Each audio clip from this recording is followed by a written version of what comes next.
Rembrandt es un genio que se adelantó a su tiempo. ¿Por qué, a pesar de toda su genialidad, fama y riqueza, terminó en la ruina financiera? Ahora vamos a aclarar todo esto juntos y, de paso, desmentiremos un par de mitos sobre la vida de Rembrandt.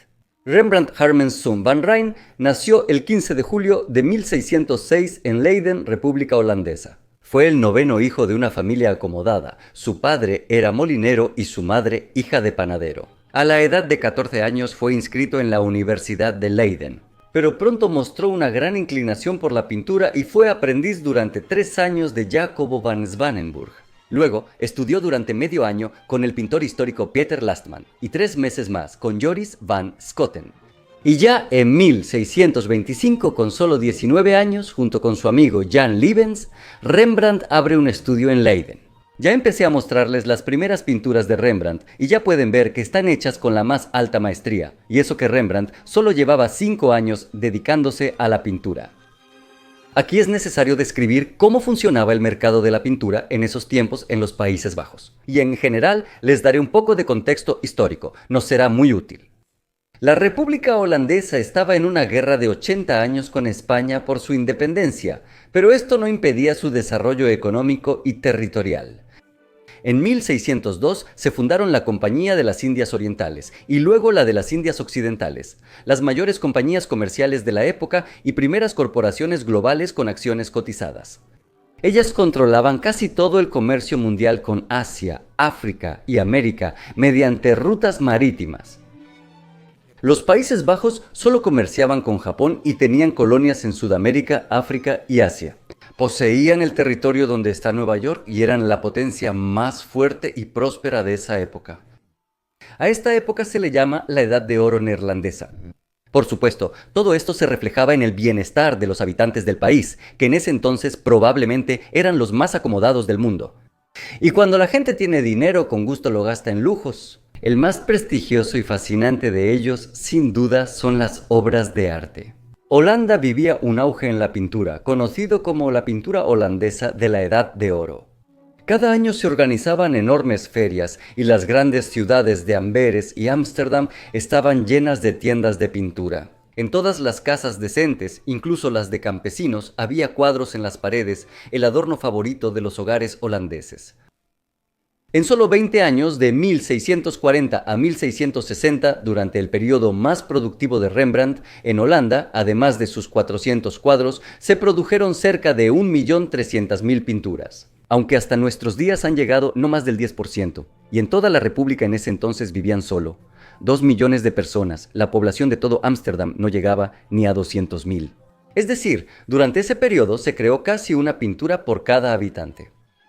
Los pintores en ese tiempo eran artesanos, aunque quizás de los más respetados. Por lo general ingresaban al gremio de San Lucas, el gremio de artistas más grande e influyente de Europa. Exigía cuotas, pero a cambio protegía los intereses de los artistas, supervisaba los tratos y a veces ayudaba con los clientes. Solo al entrar al gremio podías vender cuadros con tu nombre. En otras palabras, la pintura era un negocio, un oficio, y la mayor parte de ella se hacía por encargo. Si ven mis videos, ya saben que en esa época existía una cierta jerarquía en la pintura dependiendo del tipo de cuadro. En la cima de esa jerarquía estaban las pinturas históricas o mitológicas. Luego seguían los retratos, después las pinturas de género. En cuarto lugar, los paisajes y marinas, y al final, las naturalezas muertas. A diferencia de Francia, en los Países Bajos casi no había pintura religiosa. La Iglesia reformada o calvinismo dominante en ese tiempo en los Países Bajos predicaba la moderación y no decoraba las paredes de sus templos. La pintura histórica no se arraigó en los Países Bajos, ya que la República era joven y tenía pocas conquistas históricas. Al final, sin los dos géneros más populares, los cuadros más valorados fueron retratos y escenas de la vida cotidiana, llamadas realismo en Francia de forma despectiva. Precisamente por esto se distingue la Edad de Oro de la pintura holandesa, por la altísima calidad de las pinturas de género y la enorme cantidad de retratos, en los cuales se especializó el protagonista de nuestro video. Los pintores de la República Holandesa, como en otras épocas, se dividían en principiantes y reconocidos. Las obras de pintores prestigiosos costaban mucho más que las de otros. Y la meta de cualquier joven pintor, como también sucede ahora, era hacerse de un nombre, volverse popular, para que la marca empezara a trabajar para él. A Rembrandt le fue muy bien casi de inmediato. En 1628 tenía solo 22 años. Al taller de Rembrandt y Leavens llega Constantine Huygens, nada menos que el secretario del Príncipe de Orange, líder de los Países Bajos y al mismo tiempo un coleccionista de arte en busca de talentos. Él quedó fascinado. Dos jóvenes que vivían en Leiden con su arte superaron todo lo que había visto en otros. Uno es Rembrandt, hijo de un molinero, el otro es Jan Leavens. Ambos tienen una fuerza de imaginación extraordinaria y un deseo de verdad, pero Rembrandt supera a todos en la habilidad para transmitir el movimiento del alma. El movimiento del alma, recuerden estas palabras, describen con mucha precisión el principal talento de Rembrandt que lo distinguirá entre otros artistas y lo hará famoso a través de los siglos. Y Goggins empezó a recomendar a los jóvenes artistas a los ricos de La Haya y Ámsterdam. Pronto, una persona respondió a la recomendación, alguien que cambió el destino de Rembrandt de la noche a la mañana. Era Johann Heidecopper. Van Campesen, influyente en los Países Bajos del siglo XVII, fue burgomaestre de Ámsterdam y miembro del Consejo de las Compañías de las Indias Orientales y Occidentales. Y él le compró a Rembrandt una pequeña pintura. No se sabe la cantidad exacta, pero a artistas principiantes se les pagaba entre 20 y 25 florines por pintura. Por el comprador, investigadores calculan entre 30 y 35 florines, unos 2.500 a 3.000 euros. Y eso es solo el comienzo. Imagínate que Steve Jobs entrara a la tienda de un artista desconocido, comprara su pintura y hablara de ella en las redes sociales. Tras eso, Rembrandt se hizo conocido en la corte del príncipe de Orange con solo 22 años. Ese éxito temprano y merecido le dio demasiada confianza y despreocupación, lo que causó sus acciones imprudentes y su caída. Sirvan el té, será emocionante. A Rembrandt empezaron a llegarle encargos desde Ámsterdam, a donde se mudaría 1631 y donde pronto se convertiría en un maestro sumamente solicitado. Caphuisen ayudó al joven artista a recibir sus primeros encargos del Príncipe de Orange, una serie de pasiones de Cristo para el Palacio de Orange. Entre 1633 y 1639, Rembrandt hizo 6 pinturas para la serie y luego una séptima, La Ascensión de Cristo. La cantidad exacta del encargo se desconoce, pero se conserva. En 1632, Rembrandt cobró unos 1.200 florines por una de las últimas obras de la serie, equivalente a 100.000 euros, una suma considerable, ya que un artesano ganaba solo 300 florines al año. Caphuisen también lo presentó a los patricios de Ámsterdam, y pronto los negocios de Rembrandt empezaron a prosperar. Claro, esa gran suerte con un cliente famoso no fue lo único que llevó al éxito a Rembrandt. Ante todo, lo que realmente contribuyó fue su increíble talento. Los personajes de sus cuadros parecen salir de la oscuridad por un rayo de luz. Los claroscuros, aplicados con gran maestría, generan dramatismo y misterio incluso en tramas sencillas. Como probablemente recuerdan, en ese entonces todas las pinturas se realizaban únicamente en los talleres. No había electricidad, y la tarea del artista era crear una iluminación que imitara la natural usando velas y lámparas de aceite. Esto se aprecia en los retratos de Rembrandt, donde suele haber solo una fuente de luz. La mitad de la cabeza, por lo general, está sumida en la penumbra, pero incluso ahí, en las sombras, logra crear volumen con una tonalidad apenas perceptible. En sus retratos, la nariz divide el rostro en un lado iluminado y otro en sombra. Por lo general, él colocaba la luz de manera que el claroscuro dividiera el rostro en 2 partes y pintaba los rasgos faciales con una meticulosidad fantástica. El detalle se lograba porque solía pintar sobre madera, lo que permitía mayor precisión en las pinceladas. Sin embargo, lo más sorprendente era su habilidad con el pincel. Les mostraré retratos con gran acercamiento para que vean cómo la cabeza se vuelve un sistema de pinceladas hábiles y precisas. Y lo más importante, cómo aplica el blanco, que indica los colores y los reflejos, creando volumen y dando naturalidad a la luz y la sombra. Con solo un movimiento de pincel crea el patrón necesario y, lo más importante, casi idéntico al de la persona, sus arrugas, poros, imperfecciones de la piel y vellos. Retratar a una persona de forma idéntica a sí misma no es sencillo. Pero Rembrandt también tenía una especie de visión superior que le permitía captar y transmitir el carácter y el estado de ánimo del modelo, y esa profundidad se convertiría en la base para el florecimiento de su genialidad. Al llegar a Ámsterdam, Rembrandt se hospedó con Hendrik van Eilenburg, un comerciante de arte que conoció en Leiden y a quien prestó 1000 florines por un año. Al no ser miembro del gremio de San Lucas, Rembrandt no tenía derecho a vender sus cuadros directamente y utilizaba los servicios de Eilenburg como agente, mientras también trabajaba en su taller.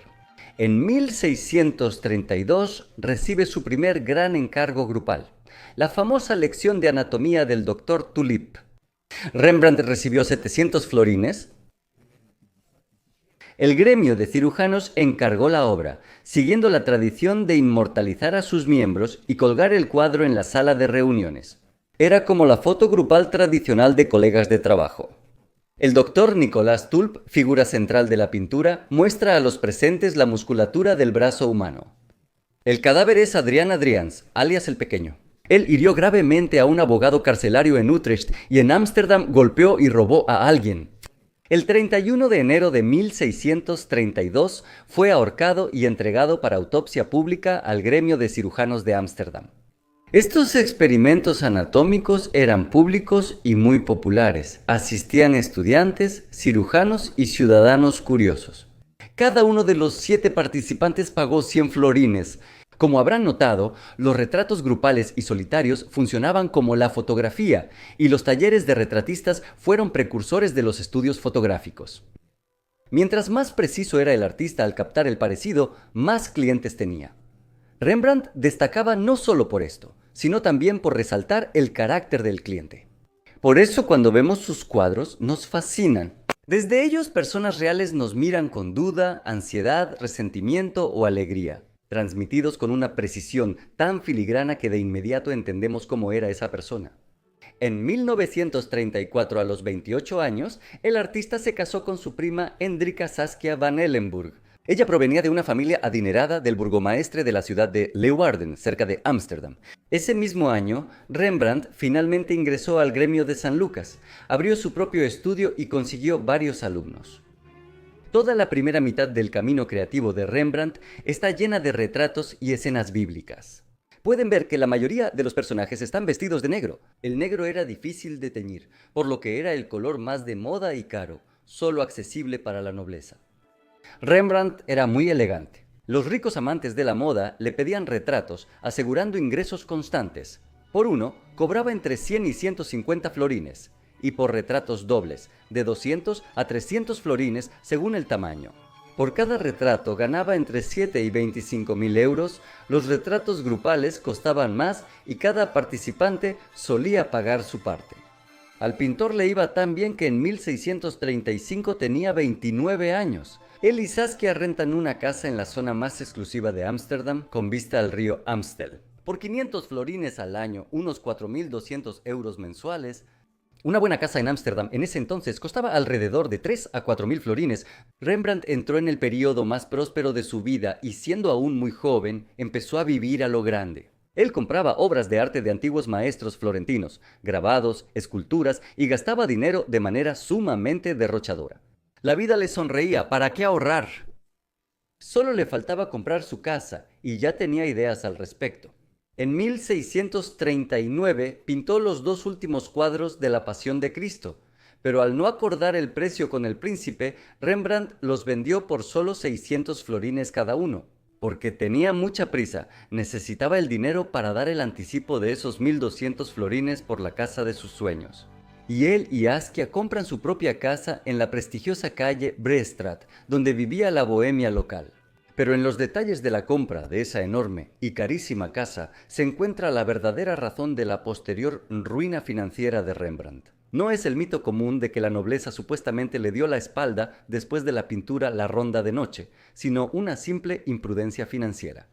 La casa no se compró, sino que se obtuvo mediante un análogo medieval de hipoteca. Por 13.000 florines, cerca de 1.000.000 de euros, una suma impresionante para la época, incluso por una mansión así en el centro de Ámsterdam recién restaurada.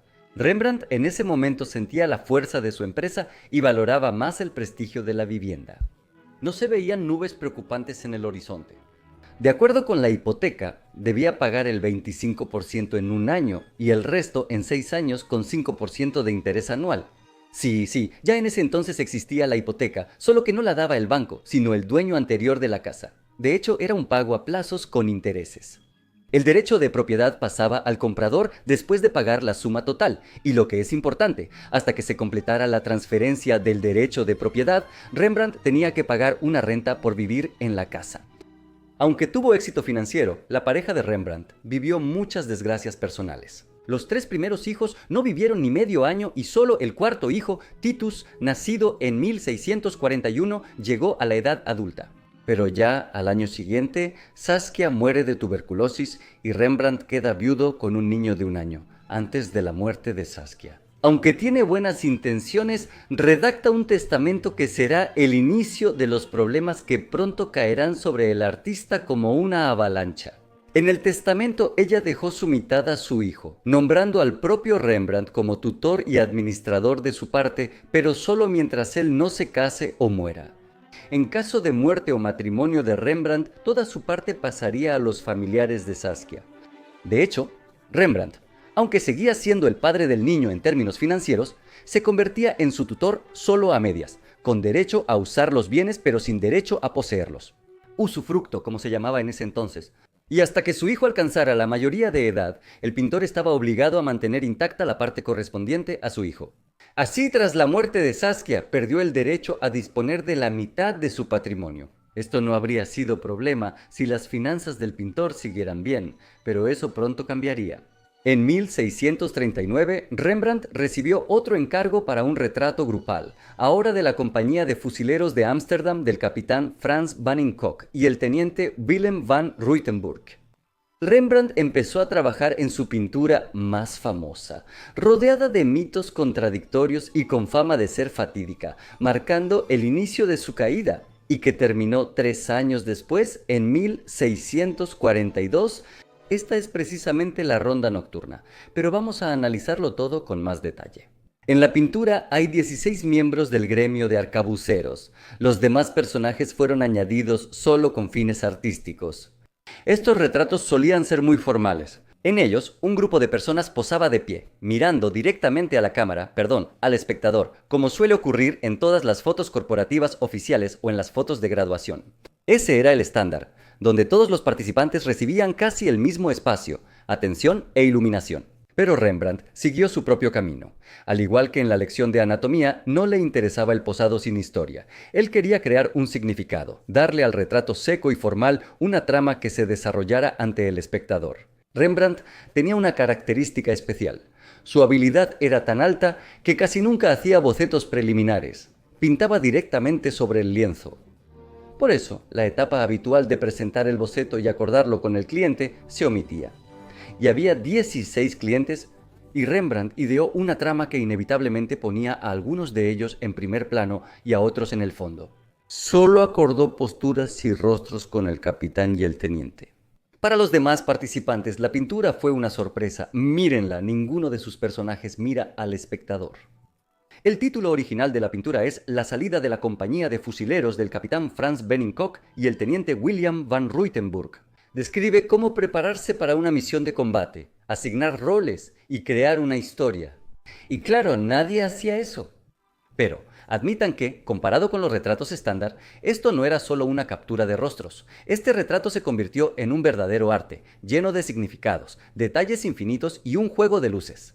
Todo artista talentoso disfruta los desafíos, ser pionero y descubrir cosas nuevas. Con este enorme cuadro de 4 por 5 metros, Rembrandt logró un gran avance. Y es por eso que ahora se considera la joya de su obra. Pero, como suele suceder muy a menudo, no toda la sociedad está preparada para lo inesperado. Por la pintura pagaron 1.600 florines 100 por participante, aunque sus opiniones estaban divididas. El capitán y el teniente quedaron satisfechos. El capitán copió la pintura y la agregó a su diario. Pero los personajes que quedaron en la periferia, por supuesto, estaban desanimados. Después de todo, pagaron como todos, esperando un retrato grupal estándar, pero fueron relegados a la periferia por decisión del artista. No hay evidencia de que Rembrandt no recibiera pago por la pintura, pese a la creencia popular. Es más, hay cartas en las que se menciona que todos pagaron. Sabemos que algunos quedaron insatisfechos, pero esa fue la consecuencia más grave. La pintura fue colgada en el Gran Salón de la Compañía de Fusileros de Ámsterdam, donde permaneció sin quejas durante 70 años y luego fue trasladada al ayuntamiento de la ciudad. Pero ahí no cabía en el espacio entre las columnas, así que fue recortada por 3 lados. El nombre La Ronda Nocturna se asignó mucho después, ya que en esa época las pinturas no tenían título, salvo para identificarlas en catálogos, y los nombres eran solo descriptivos. Como si almacenáramos sillas, silla de madera con asiento verde. Así también aquí, la mujer que cruza el agua, el anciano con gorro rojo o la niña apoyada en el alféizar de piedra. Se considera que fue aproximadamente en este periodo cuando comenzaron las dificultades financieras de Rembrandt. Supuestamente por la revolucionaria y poco halagadora naturaleza del retrato, existe el mito de que Rembrandt codificó en la pintura su actitud negativa hacia los arcabuceros, lo cual, por supuesto, es absurdo. Esto alejó a los clientes de él, fue condenado al ostracismo y dejaron de encargarle retratos grupales. Pero antes de la ronda de noche, Rembrandt solo había pintado un retrato grupal así, hace 10 años precisamente, la lección de anatomía. Se sabe que hubo más, pero no han llegado hasta hoy. Después pintó 2 más, el retrato grupal del gremio de cirujanos en 1660 y el del gremio de pañeros en 1662. Aquí ya pueden ver la cautela. Un regreso al estándar, posiblemente acordado de antemano. Vemos que la cantidad de encargos de retratos grupales no disminuyó. Ahora miren esta gráfica, la hice según la cantidad de cuadros que Rembrandt pintaba al año. Aquí se nota que la caída empezó antes de 1642, desde mediados de los años 30. Hasta 1639, él trabajó en la serie de las Pasiones de Cristo, hacía un cuadro al año, y cada uno le tomaba de 6 meses a 1 año. Por eso Rembrandt simplemente no tenía tiempo para otros trabajos, aunque tenía alumnos. Los archivos que se conservan nos dicen que el príncipe de Orange no estaba muy satisfecho con la serie de las Pasiones de Cristo. Eran poco canónicas y muy libres. Como cualquier buen artista, Rembrandt no podía simplemente copiar lo antiguo. Tenía que aportar algo propio. Y lo que mejor hacía eran las emociones, la composición y la trama. Al príncipe esto le pareció demasiado atrevido y quiso dejar de continuar la serie, pero Camphusen lo convenció. Al final, como ya mencioné, por las 2 últimas pinturas que Rembrandt terminó con mucha prisa y con algunos errores. Para conseguir el dinero para el depósito de la casa, se pagó la mitad de lo habitual. La serie estuvo pausada casi 7 años. En 1646, el artista recibió otro encargo para 2 pinturas, el nacimiento de Cristo y la circuncisión, por las que le pagarán 2.400 florines. Es mucho dinero y al parecer debería haber sido suficiente para los pagos, pero a Rembrandt aún así no le alcanzaba. Estaba acostumbrado a vivir a lo grande. Para 1653 todavía debía 7.000 florines por la casa, más los intereses, aunque debió haber pagado todo hace 8 años. Pero en ese momento, Rembrandt solo pintaba de 6 a 8 cuadros al año, la mayoría retratos. E incluso con un precio de 200 florines por cada uno, ese dinero no era suficiente para pagar la casa, los impuestos, la renta y mantener a la familia. Aquí hay que tener en cuenta otro aspecto importante de la posición social del artista. Después de la muerte de Saskia, Rembrandt contrató a una niñera para su hijo, la viuda Gertje Dirks. Pronto ella se convirtió en su amante. No podían casarse porque, según el testamento de Saskia, Rembrandt perdería el control de la mitad de su fortuna. Vivió con ella hasta 1949, cuando empezó a salir con Hendrik Stoffels, de 23 años, quien era su sirvienta. Gertje se fue de Rembrandt y pronto acusó al pintor de no cumplir su promesa de casarse. En ese tiempo existía un artículo especial y le demandó por pensión alimenticia. El tribunal falló a su favor y ordenó pagar una compensación por engañar a la prometida, de 200 florines anuales. De hecho, era el 20% de los ingresos del artista, casi como en nuestros tiempos, ¿no crees? Pero también la felicidad del artista con la nueva mujer no duró mucho, seguramente por indicación de Dirks. La iglesia intervino en su relación, acusando a Hendrik de que, cito, cometió actos de prostituta con el artista Rembrandt, porque ella dormía con él sin estar casados. Sin embargo, al igual que Dirks, hubo un juicio eclesiástico en el que la joven fue excomulgada de la comunión. Para los años 50, la situación financiera y social de Rembrandt era inestable y su negocio estaba estancado por razones prosaicas. Primero, la competencia y muchos artistas buenos pero más baratos reducían el mercado, mientras Rembrandt se enfocaba en las pasiones de Cristo. Al regresar al mercado tras 10 años, los clientes ya no estaban. Además, el realismo extremo de sus pinturas no agradaba a todos. Queremos ver nuestra mejor versión en fotos, pero la sutileza psicológica y la sinceridad en los retratos de Rembrandt no siempre favorecían al cliente. Y, en tercer lugar, la reputación algo manchada del artista. El descontento del príncipe de Orange, el fin de la lucrativa serie de la Pasión de Cristo, acusaciones de incumplir promesas, la pensión de Dirks y el escándalo con la amante que involucró a la iglesia reformada. Esto generaba un ambiente muy negativo para el negocio del artista. Todavía tenía muchísimos seguidores fieles. La reputación en aquellos tiempos era un factor determinante para los precios de las obras de arte, y perderla automáticamente provocaba la pérdida de clientes. La pintura de retratos, en la que se especializaba Rembrandt, era por encargo, y no todos estaban dispuestos a encargar un retrato en un estudio fotográfico de dudosa reputación. En ese momento su pintura cambió. Los cuadros se volvieron menos suaves, con pinceladas más grandes y toscas, dándoles un aspecto volumétrico. Él nuevamente fue en contra de la moda, que imponía más detalle y pinceladas pequeñas. Esto, lamentablemente, no le sumaba popularidad. Al fin y al cabo, los clientes querían que sus retratos y fotografías fueran lo más modernos posible. Rembrandt aconsejaba a sus clientes admirar sus cuadros de lejos, no de cerca. La perfección en los rostros se sustituyó por destacar sus rasgos más característicos y centrarse en ellos.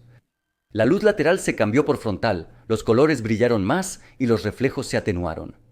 ¿Saben? Gracias a su estilo tardío, diría que Rembrandt fue antecesor del impresionismo, un pintor que se atrevió antes. Prefirió la expresividad de la pincelada y la huella personal del artista sobre el realismo.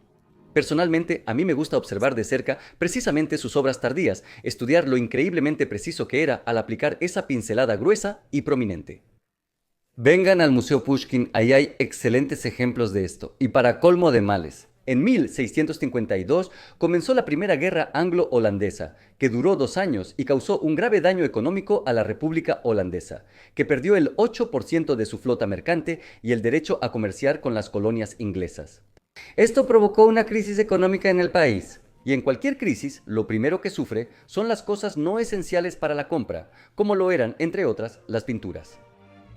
A inicios de 1653, los propietarios de la casa de Rembrandt perdieron la paciencia. Si antes confiaban en el éxito del artista y el retraso en los pagos solo era una molestia para ellos, al ver la situación financiera inestable de Rembrandt, empezaron a entender que también existía el riesgo de no recibir su dinero. Ya no podían recuperar la casa, así que la única opción era sacarle la deuda al artista. Entonces acuden con los regidores, el consejo de la ciudad, y exigen el pago de la deuda. Su deuda seguía siendo de 7.000 florines, o sea, en 14 años solo había pagado un poco más de la mitad. El artista no podía conseguir tanto dinero de inmediato, y ese momento era muy peligroso y podía revelar la insolvencia de Rembrandt, pero su reputación seguía fuerte. El artista acudió a amigos y mecenas y reunió la suma necesaria. La mitad la dieron ricos mecenas sin intereses por 1 año. La otra, los regidores con 5% de interés anual también por 1 año. Un crédito oficial de confianza de la administración de la ciudad, pero como si buscaran hundir al artista. En 1655 llegó también la peste, que mató al 12% de la población de Ámsterdam. En resumen, Rembrandt enfrentó una tormenta perfecta y quizá habría salido adelante, pero pronto él mismo se pondría una marca negra por razones nobles pero muy imprudentes. Aplazar 1 año no salvaba al artista, solo cambiaba sus deudas de pasivas a obligatorias. Pero el dinero no podía aparecer de la nada y el hecho mismo del préstamo de los Alderman también era de conocimiento público. Y los familiares de Saskia empezaron a preocuparse, preguntándose si Rembrandt estaba derrochando la herencia de su hijo, que él administraba. Así que empezaron a insistir en un inventario de los bienes o en alguna otra forma de proteger los intereses del hijo de Rembrandt. En 1656 el pintor tenía 51 años. Rembrandt toma una decisión noble pero muy destructiva. Cede su casa a su hijo, pero asume todas las deudas, perdiendo sus posesiones más valiosas y aceptando todos los mayores riesgos. Su cálculo era simple pero erróneo. Estaba seguro de que en los años de abundancia adquirió tantas cosas valiosas que podría pagar sus deudas vendiendo sus bienes. Y ese fue su principal error. Algunos acreedores consideraron la astuta maniobra de vender la casa como un truco para sacar la propiedad de la amenaza de las obligaciones. Tenían razón, eso era lo que quería Rembrandt y la presión sobre él creció. Algunos acreedores, para protegerse, amenazaron con embargar los bienes del artista. Esto después se volvió otro mito sobre que atacaron a Rembrandt para cobrarle deudas. No existen pruebas documentales de ello. Parte de la deuda otorgada por el gobierno agravaba la situación, ya que la ley prohibía cualquier aplazamiento. Esto era un perjuicio para los intereses públicos. Y el artista no tiene otra opción que vender todas sus pertenencias para pagar las deudas. En muchas fuentes pueden encontrar información de que supuestamente Rembrandt fue declarado en bancarrota, pero eso no fue así. Recurrió a un procedimiento oficial muy raro, destinado solo a deudores de buena fe en dificultades y en quienes confiaban el gobierno y sus acreedores. No pagar las deudas se consideraba un delito penal, y el deudor que caía en la cárcel de deudores perdía la libertad, el respeto y toda esperanza de una existencia digna. Por eso Rembrandt, con el apoyo de los acreedores del heredero y los concejales, solicitó al gobierno un privilegio especial llamado cesión judicial de bienes, que permitía repartir los bienes del deudor entre los acreedores y pagar poco a poco el resto de la deuda con esos ingresos. Aquí está el texto de esta carta a la instancia superior. Rembrandt Beinrein, residente en Ámsterdam, declara respetuosamente que él, el solicitante, se encuentra en una situación tan desesperada debido a las pérdidas sufridas en los negocios, así como a los daños y pérdidas en el mar, que él no está en condiciones de pagar a sus acreedores, y por lo tanto, sus acreedores, a saber, y luego siguen más de una decena de nombres, deben tomar esto en consideración. Según este procedimiento poco común, el deudor seguía libre y se le dejaba una mínima parte de sus bienes para subsistir. Para Rembrandt, esa parte eran los materiales de dibujo necesarios para ganarse la vida, ya que parte de sus deudas se pagaban con futuras pinturas. Rembrandt debía entregar a los acreedores todo el dinero que ganara en el futuro, excepto el mínimo necesario para vivir fijado por el tribunal hasta saldar sus deudas. Como pueden ver, la confianza que le tenían al artista era enorme, yo diría incluso excepcional. No sería correcto decir que la alta sociedad de Ámsterdam rechazó a Rembrandt, aunque su reputación sí resultó afectada. A muy pocos el gobierno les daba ese tipo de indulgencia, y pocos acreedores confiaban tanto en alguien como para arriesgar su dinero y declararlo ante las autoridades. Y solo la confianza de quienes lo rodeaban realmente salvó al artista de la ruina total. El artista logró salvar su buen nombre y su honor. Y la terrible marca de la bancarrota lo evitó. Rembrandt nunca fue un bancarrota, con muchísimo esfuerzo, pero logró saldar todas sus deudas y salió de la situación con honor. La bancarrota de Rembrandt es otro de los mitos comunes sobre la vida del artista que no corresponde a la realidad. Para poder saldar sus deudas, en 1657 se organizó una venta de los bienes de Rembrandt. La lista de ventas con 363 artículos muestra la variedad de la colección de Rembrandt, que incluía pinturas de antiguos maestros, dibujos, bustos de emperadores romanos, estatuas de filósofos griegos, una Biblia dorada, un globo azul, sombreros, armaduras y porcelana china. Pero los resultados de la venta fueron impactantes, según el inventario que hizo el propio Rembrandt, basado en los precios de compra durante los años prósperos. Según el artista, la colección valía 28.000 florines, incluía 11.000 obras de arte y 65 de sus pinturas. Pero recuerden que él solo poseía la mitad, la otra mitad pertenecía a su hijo. Y su cálculo era comprensible. Incluso la mitad de los 14.000 obtenidos por la venta sería más que suficiente para cubrir la deuda, que en ese momento ascendía a 8.500 florines, incluso después de pagar impuestos, aranceles e intereses. Sin embargo, como resultado de la venta de su parte de la colección, solo logró recaudar alrededor de 5.000 florines que después de pagar todos los gastos, solo alcanzaban para cubrir la mitad de la deuda.